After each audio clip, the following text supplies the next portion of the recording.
Welcome to Lost and Hidden History. I'm your host, Ben Carter. Buried beneath layers of time, tradition, and theological interpretation, a suppressed idea stirs. It's a notion that has been dismissed, derided, and even deemed heretical by mainstream history. Yet it persists, like a stubborn weed sprouting through the cracks of a stone path. This idea, this chilling mystery, is a radical reinterpretation of the Garden of Eden. Most of us are familiar with the traditional telling of the story: a pristine paradise, two innocent humans, a crafty serpent, and a forbidden fruit. A single act of disobedience that led to the downfall of mankind. But what if this well-worn narrative isn't the whole truth? What if it's a carefully constructed facade, a smokescreen to hide a deeper, more unsettling reality? In the realms of forbidden knowledge and esoteric study, a different interpretation has emerged. This alternative perspective suggests that the Garden of Eden wasn't simply a physical location on Earth, but rather a metaphorical representation of a state of consciousness, a higher realm of knowledge and understanding that humanity once inhabited. The serpent, rather than being a malevolent deceiver, was a bringer of wisdom. The fruit from the tree of knowledge didn't introduce sin, but rather the awareness of self and the capacity for moral judgment. The exile from the garden wasn't a punishment, but a necessary step in the evolution of human consciousness. While this interpretation is not new, it has been suppressed, silenced, and ignored throughout history. It contradicts centuries of religious dogma, challenges societal norms, and upends our understanding of morality, knowledge, and the human condition.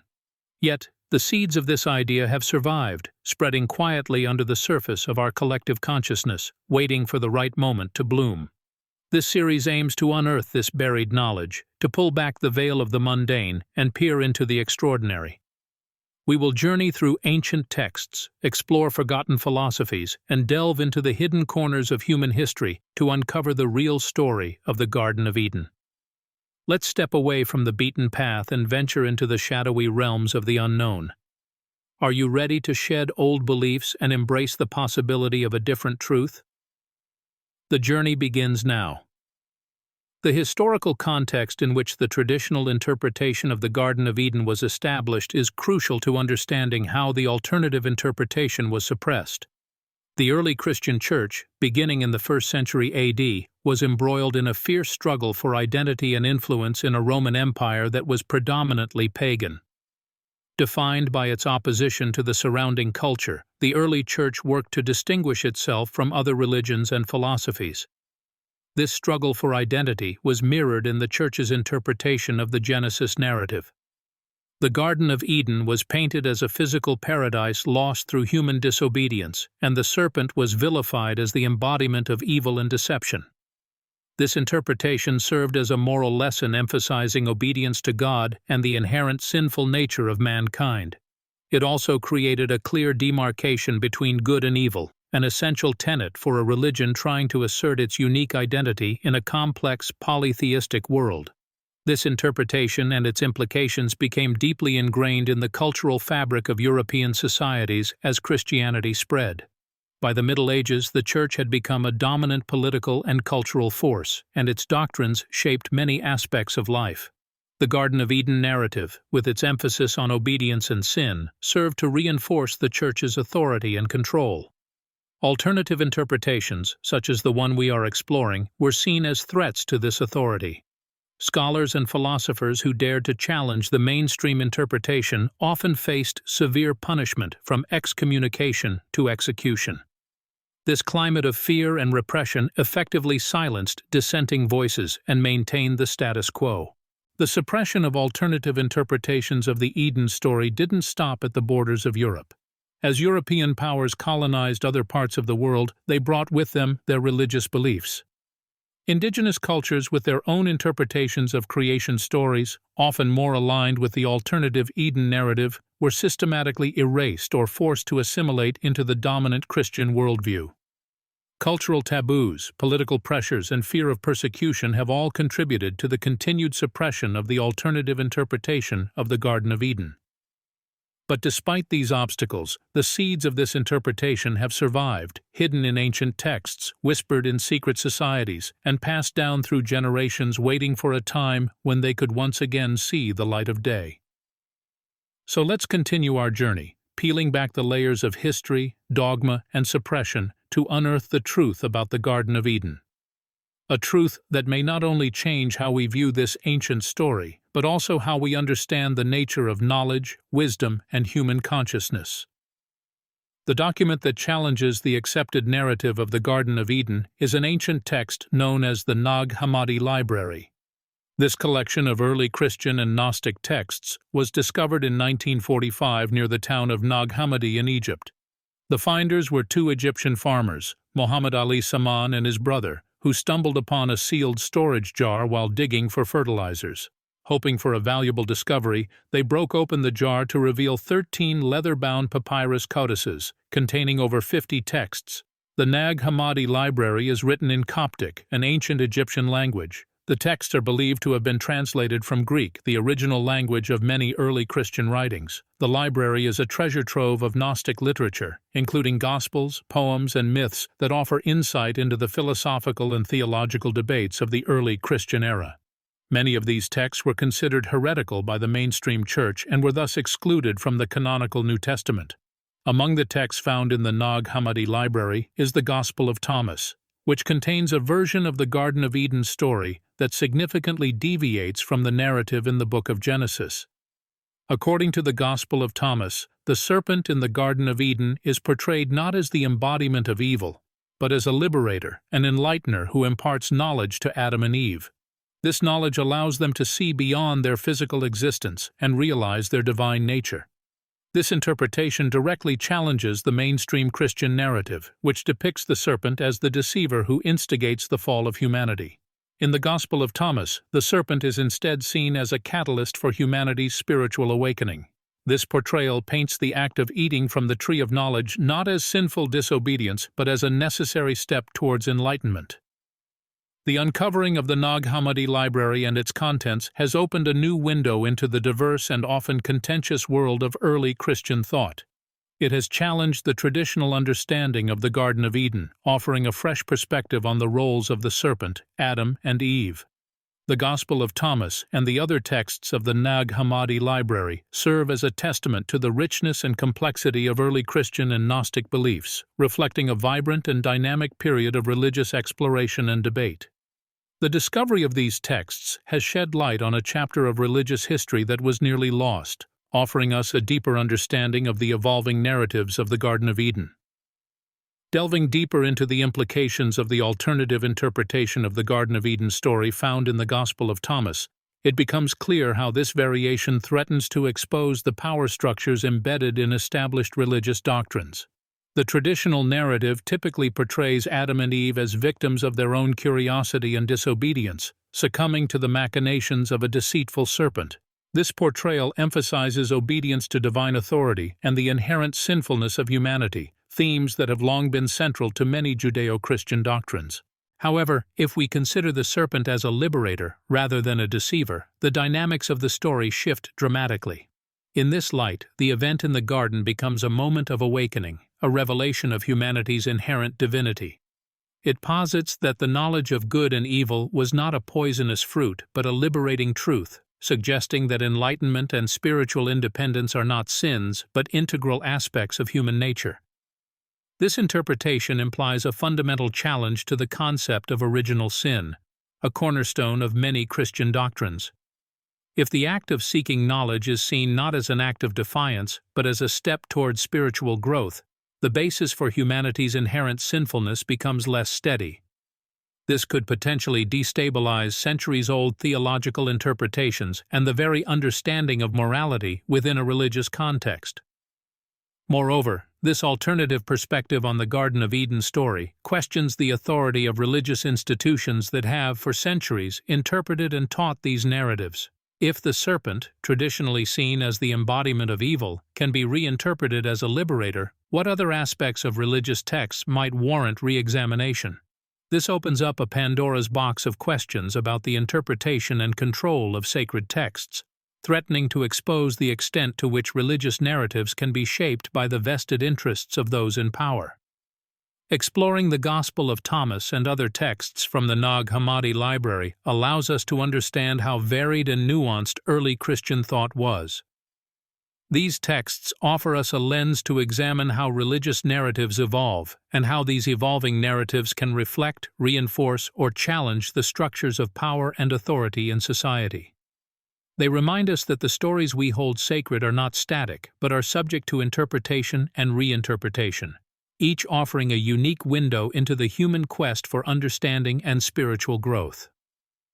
The authenticity of the Garden of Eden narrative, as with many religious texts, has been a subject of enduring debate among scholars, theologians, and archaeologists alike.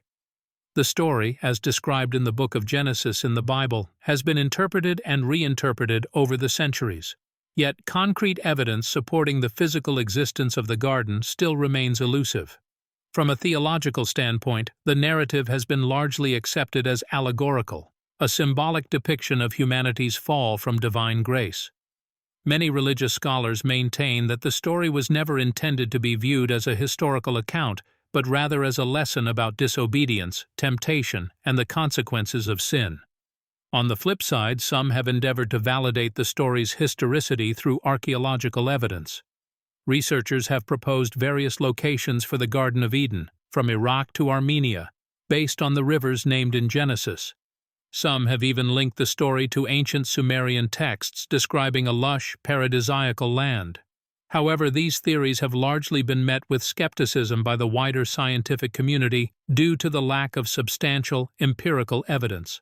The material found in the Nag Hammadi library, including the Gospel of Thomas, has also been subject to rigorous scrutiny.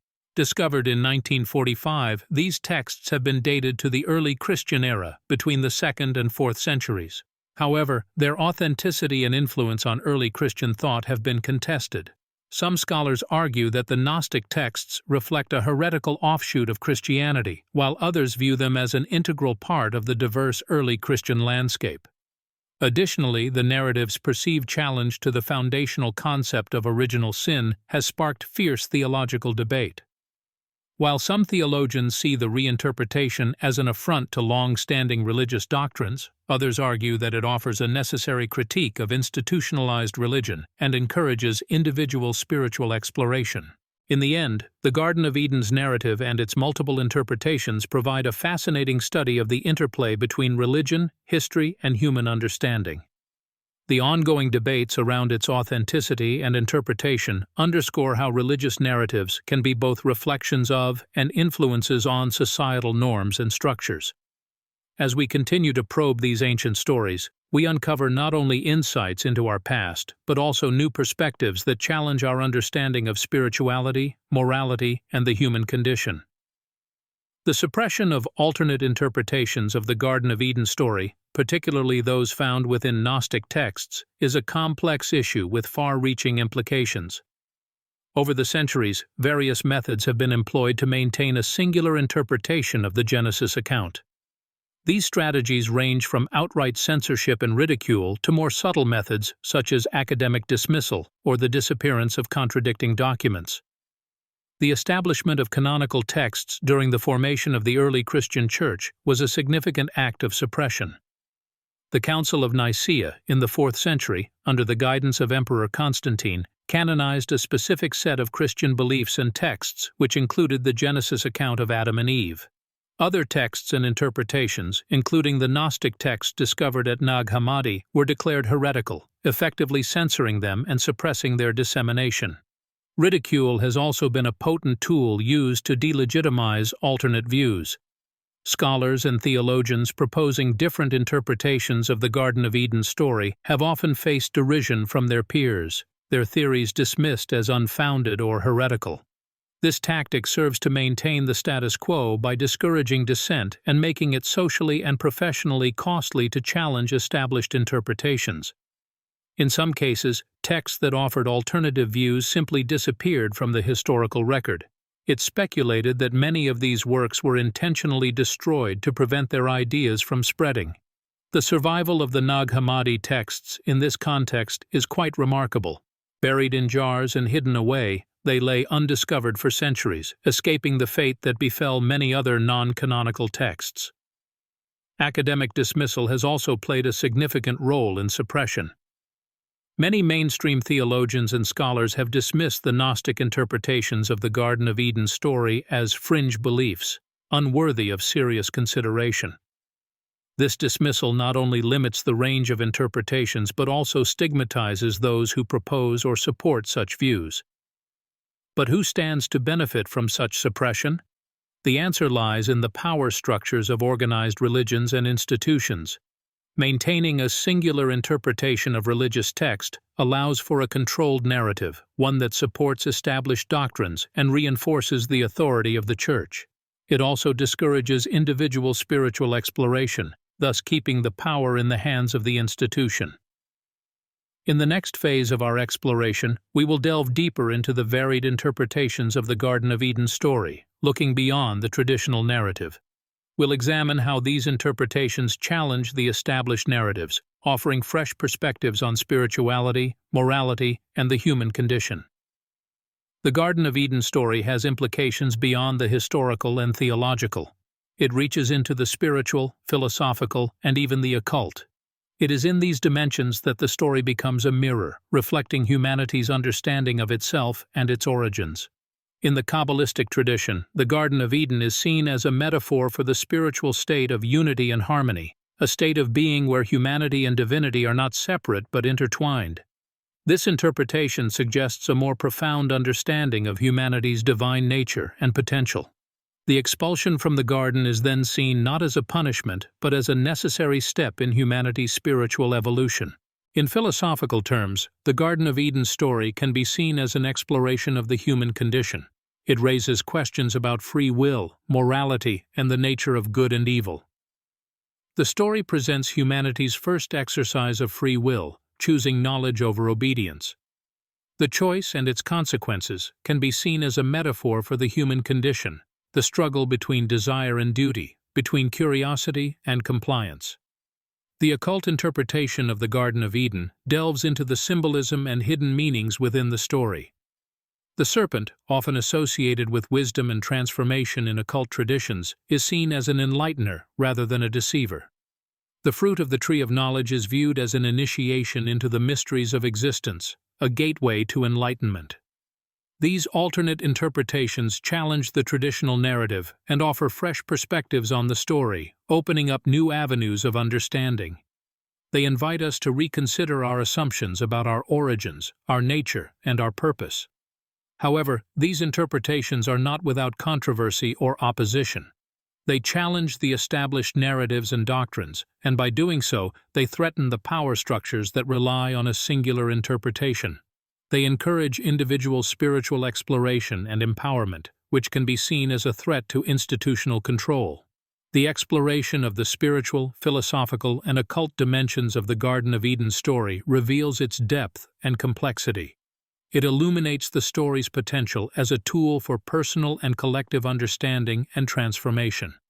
It suggests that the story is not simply a tale from the distant past, but a living narrative, continually unfolding, continually revealing new layers of meaning and insight.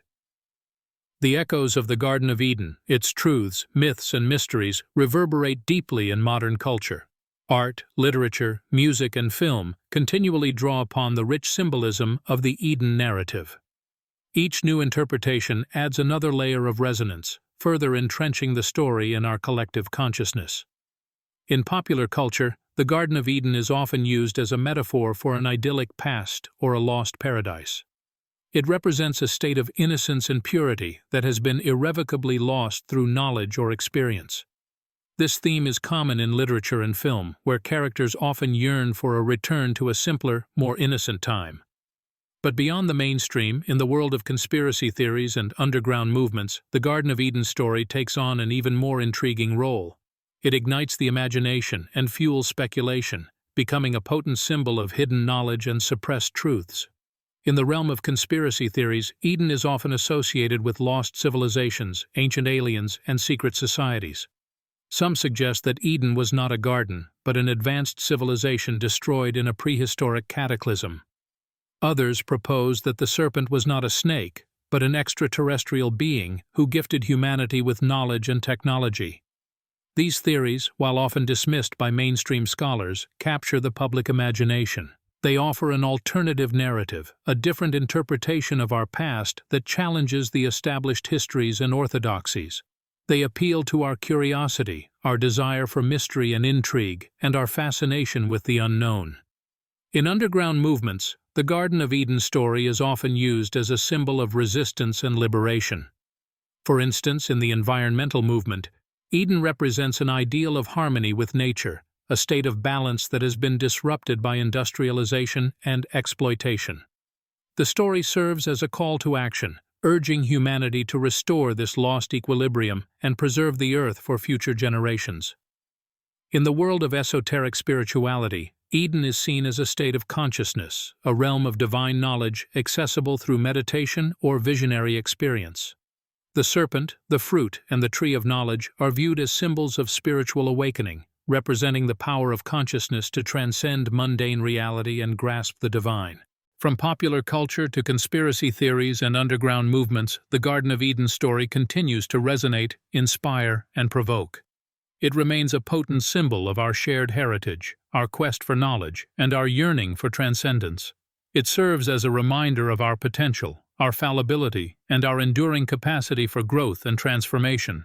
It is a story that continues to unfold, revealing new layers of meaning with each retelling.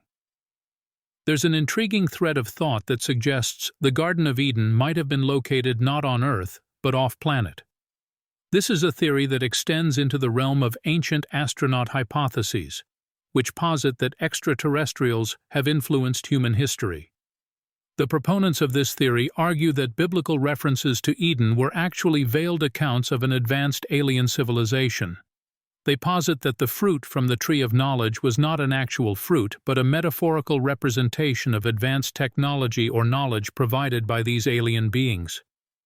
The serpent, too, they suggest, was not an animal, but an emblem of these higher beings, perhaps even a symbol of their DNA. Such interpretations, while unconventional, add another layer of complexity to the Eden narrative. They allow for a reading of the story that transcends earthly confines, pushing the boundaries of what we perceive as possible and forcing us to question our place in the broader universe. Another theory, rooted in the world of secret societies and lost bloodlines, suggests that the Garden of Eden was the birthplace of a hidden lineage of divine beings or enlightened humans. These supposed descendants of Eden, it is claimed, have been guiding the course of human civilization from behind the scenes, their identities concealed by the annals of history. The proponents of this theory argue that these Edenic descendants hold the keys to humanity's lost wisdom, and that by uncovering their identities, we can reclaim the forgotten knowledge of our ancestors. This theory often intersects with concepts of hidden Illuminati bloodlines, secret Masonic lore, and other theories of clandestine controlling forces. Once again, these interpretations stretch beyond the realm of conventional thought. They invite us to view the Garden of Eden not just as a tale of paradise lost, but as a narrative that potentially holds the keys to understanding the hidden forces that shape our world. Whether we're discussing extraterrestrial interventions or secret bloodlines, these radical interpretations of the Garden of Eden story challenge us to question our preconceptions, to consider the possibility of hidden truths tucked within ancient narratives. They urge us to approach our past with an open mind, to see beyond the surface of the stories we've inherited, and to explore the vast, often unsettling realms of possibility that lie beneath. And yet, as we delve deeper into the enigma of the Garden of Eden, we find ourselves confronted by more than just unconventional interpretations and radical theories. We're faced with haunting questions that persist no matter how we choose to read the story. What remains lost? Who is still hiding it? And how might history change if the truth ever surfaced? If we follow the train of thought that Eden was a physical location on Earth, the question arises, where is it now, and why has it vanished from our maps? Could the remnants of Eden still exist, buried beneath centuries of dust, waiting to be unearthed? And if so, who might be guarding this secret, preventing us from discovering the truth? Then there's the possibility that the Garden of Eden was not a terrestrial paradise but a celestial one, a place not of this earth. If that's the case, then what does this imply about our origins? Are we, as some theorists suggest, descendants not of Adam and Eve but of extraterrestrial beings? And if these beings are still out there, are they hiding from us, or are we simply unable to perceive them? Those theories that propose the Garden of Eden as a metaphor for lost knowledge or advanced technology also pose their own chilling questions. What was this knowledge that was so catastrophic it led to the exile of humanity from paradise? Is it still out there, hidden by those who fear its potential? And if this knowledge were to resurface, would it lead to our salvation, or would it once again lead to our downfall? Each interpretation, each possibility, beckons us towards a different path, a different understanding of our past and potentially our future. But as we venture down these paths, we're left to wonder, are we any closer to the truth, or are we merely scratching the surface of a mystery far greater than we can comprehend? Whatever the true story of the Garden of Eden is, it seems to remain shrouded in secrecy, concealed by time, space, and perhaps by those who wish to keep its secrets hidden. It's a tale that continues to inspire, mystify, and provoke us, leading us on a quest for understanding that transcends the boundaries of conventional thought.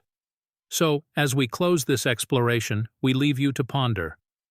What if the story of the Garden of Eden is not just an ancient myth, but a coded message, a signpost pointing towards a truth we're yet to uncover?